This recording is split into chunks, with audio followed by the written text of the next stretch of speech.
Yo, what's good, gang? Welcome back. First of all, I want to say sorry for not uploading as frequently or as consistently as I used to, or I have been in the past. It's trying times, man. Trying times. Let's just hope Dr. Umar doesn't see this and sentence me to 1,000 lashes.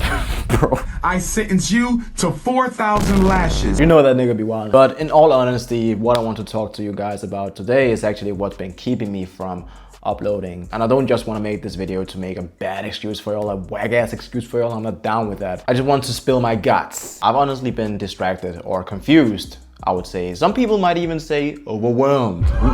Who said that? Who said? It wasn't me. I might have been overwhelmed. That's something you are not allowed to say as a content creator. I'm just playing. If you're in the anime community, you might have seen all the new anime being released, whether it being Jujutsu Kaisen Season 3 or Gege Akutami's new manga Modulo. I think that's what it's called. Yeah, anyways, that manga is basically dominating the current JJK community. Well played, Gege, even though I didn't think you gave a for Jujutsu Kaisen. But hey, feel free to prove me wrong. To not even mention the new Demon Slayer movie that has now been released globally, I think. And Dan also is on a generational run right now. A lot of anime to pick from when creating a video. Some people would even say it's a buffet. Some people would even say it's an all-you-can-eat offer. And some people might call me spoiled right now that I have so many opportunities to create videos from, but still I haven't been making as much. But all that considered, you also have to remember I have my own projects to take care of as well, like my solo leveling artwork and the canvas frame for this artwork. Also always making like small drawings to have something to post daily or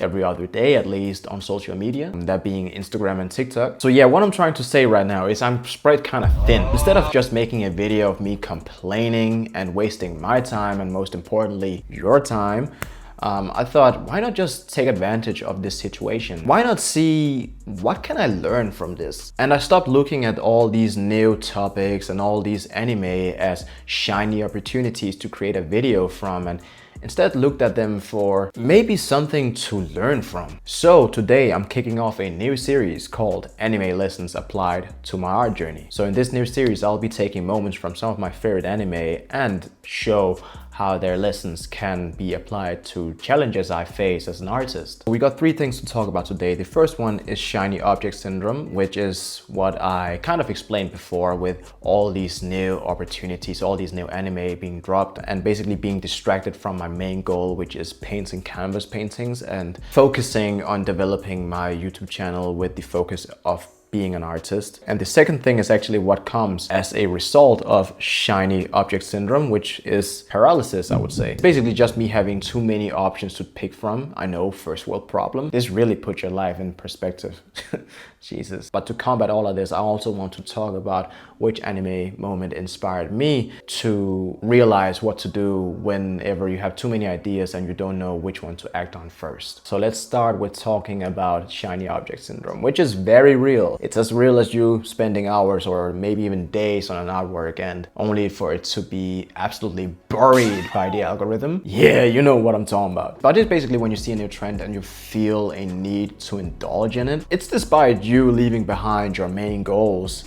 Shiny object syndrome will make you feel like it's life or death. You need to do it, but it's all an illusion. And what made me realize this is it was actually me seeing a lot of content on my For You page, on my homepage on YouTube, related to the Demon Slayer Infinity Castle movie. And I thought, oh, I need to make some content related to Demon Slayer. I need to do it now. I basically felt like I was missing out, but I also thought I have so many projects to take care of right now. So instead of creating content around Demon Slayer, I thought, what can I learn from Demon Slayer?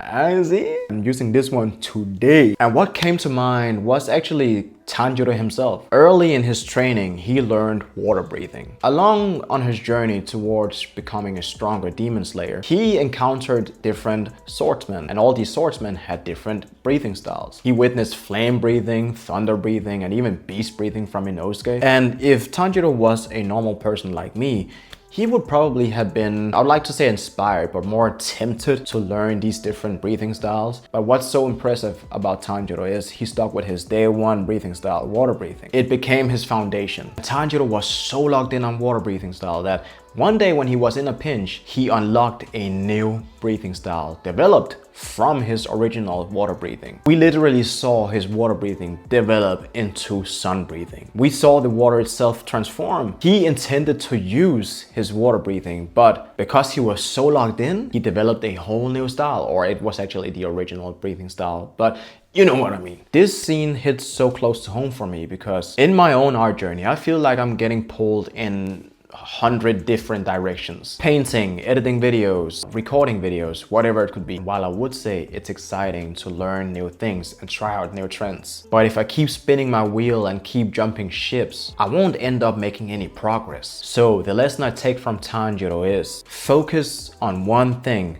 And yes, Tanjiro does use thunder breathing once, but mainly he did stick to his water breathing for the first couple of chapters. I think I'm also meant to do that. And for me right now, it just means prioritizing my main paintings and also the storytelling process I'm trying to change on my YouTube channel. For example, I'm trying to draw more focus towards my art, contrary to my previous video style, you could say, with anime reviews and anime reactions. So instead of focusing on all these new topics and new anime that are being released, I should focus on my main core, which is my art and my YouTube channel. I'm sorry social media, I'm sorry Instagram, I'm sorry TikTok, but YouTube gotta take main priority right now. Next up we have paralysis. Oh, how we love our sleep paralysis demon. For me, being paralyzed happens a lot. Whenever I don't know whether I should be painting today or drawing a new drawing today, or maybe finally getting down to editing that one video. And I've also been seeing a lot of Jujutsu Kaisen content lately. So I thought, who could I draw inspiration from in this show to help me in this situation? And funny enough,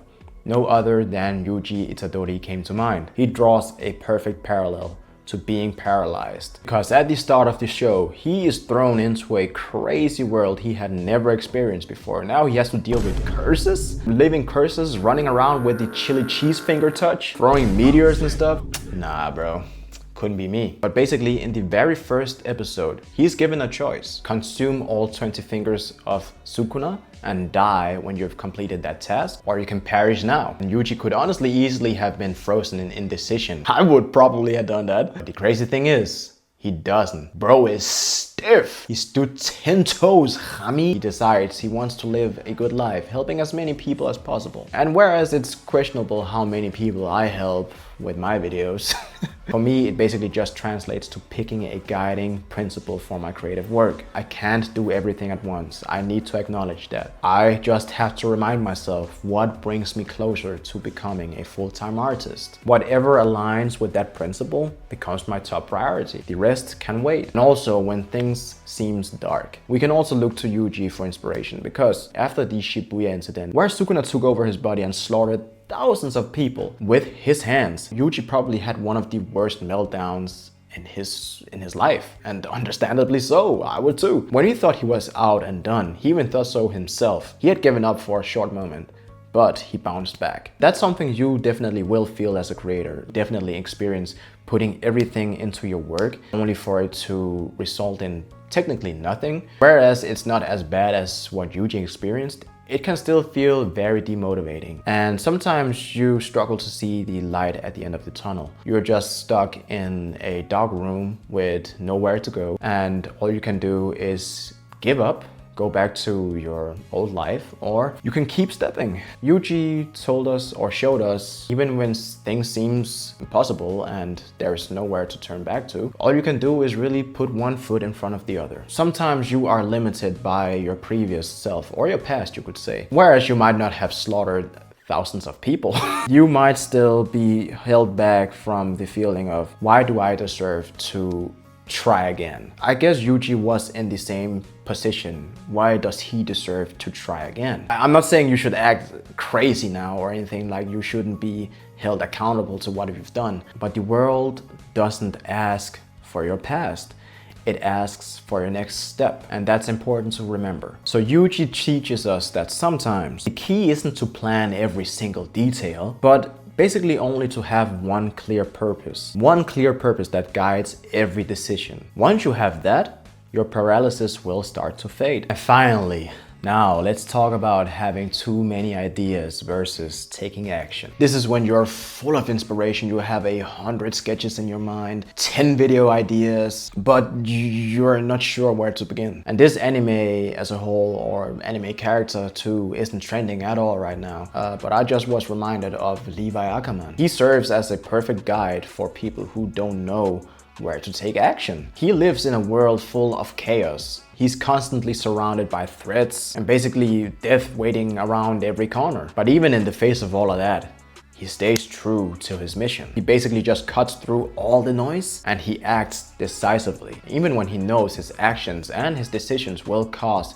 the deaths of some of his comrades. Thinking of Levi Ackerman and some of the impossible situations he's been put in, it hit me so hard because he wholeheartedly represents what it means to let some of your babies die, which is one of the hardest things to do as an artist. Do feel like every idea you get is so valuable. Every idea is so purposeful, but we gotta stay true to the fact that possibly not all of them serve your main purpose and your main goal. The real growth comes from seeing what brings you closer to your main goal. Pick one concrete action and follow through consistently. So just like Levi Ackerman, I will try to focus on taking my next step and to do it well. Maybe it's finishing that one painting or finishing the video I've been editing for the past 2 hours. Then once that's done, I can focus on what's next. It's important to remember momentum is built through action and not endless ideation. Yeah, I'm cooking with that one. Those are the 3 anime characters and their moments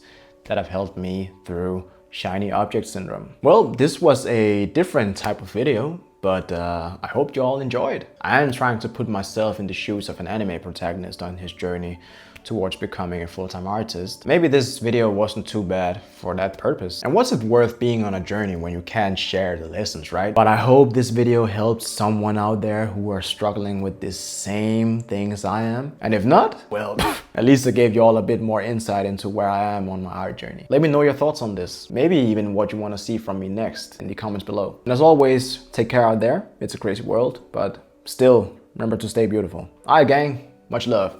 Peace.